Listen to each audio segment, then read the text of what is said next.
যে কোনো অপরাধী থাক আর না থাক এটা বিচার্য বিষয়, কিন্তু আইনগত সুবিধা পাওয়া এবং সমর্থন দেওয়া এটা একটা আইনজীবীর নৈতিক অধিকার, এবং যে কোনো নাগরিকের আইনগত সুবিধা পাওয়া এটা নৈতিক অধিকার।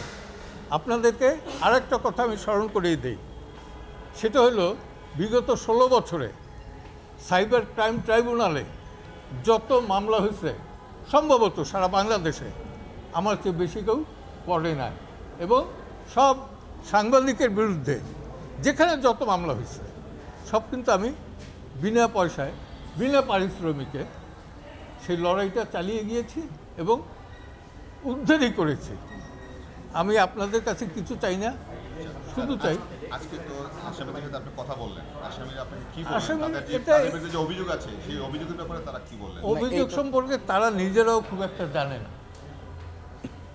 সত্যিটা বলতেছি, তারা নিজেরাও জানে না তাদের ধারণা যে কী হইতে পারে, কী হইতে পারে এটা আমি বলতে পারি না, একটা আল্লাহ জজ।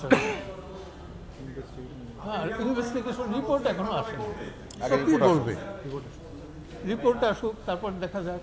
আন্ডার ইনভেস্টিগেশন, হ্যাঁ, আন্ডার ইনভেস্টিগেশন আছে। তারা তো বলছেন যে তারা গণহত্যা এটা তো লয়ার ক্লায়েন্টের কথা স্যার বলবে না, সেটা বলছে যে তারা সুপিরিয়র কমান্ড হিসেবে দায়িত্ব পালন করেছে, তাদের কথাতেই এগুলি হয়েছে। হ্যাঁ, এটা তারা প্রমাণ করবে, এটা তারা প্রমাণ করবে, প্রমাণ করলে পরে তখন দেখা যাবে, তখন আমি আর্গুমেন্ট আনবো যে কীভাবে কীভাবে কীভাবে প্রমাণ করবে।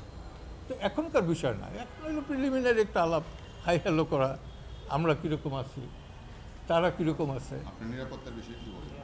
আমি নিরাপত্তাহীনতা আমার না, আমার নিরাপত্তা তো এক দিতে পারে আল্লাহ। আই বিলিভ ইন অলমাইটি আল্লাহ, আল্লাহ বাদে কেউ আমার জীবন নিতে পারে না। হুমকি টুমকি দিচ্ছে আপনাকে এরকম? হুমকি তো আছেই, ওটা বরাবরই পাই। আপনি তো বলছেন যে আপনি আন্দোলনকারীদের সাথে ছিলেন, হ্যাঁ, এর আগে থেকেই ছিলেন।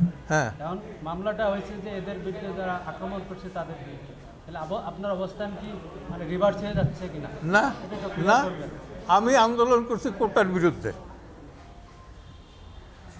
তারা ছিল কোটার বিরুদ্ধে, আমি কোটার বিরুদ্ধে তাদের আগে থেকে আন্দোলন করছি।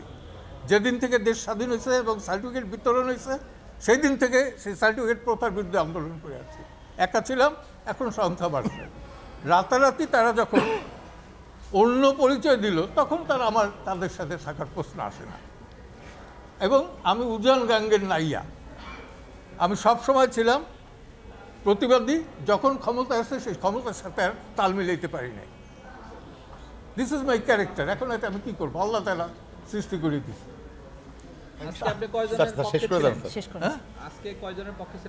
আমি বলছি যে এখানে সবাইকেই আমি চিনি, কম বেশি সবাই পক্ষে আছি।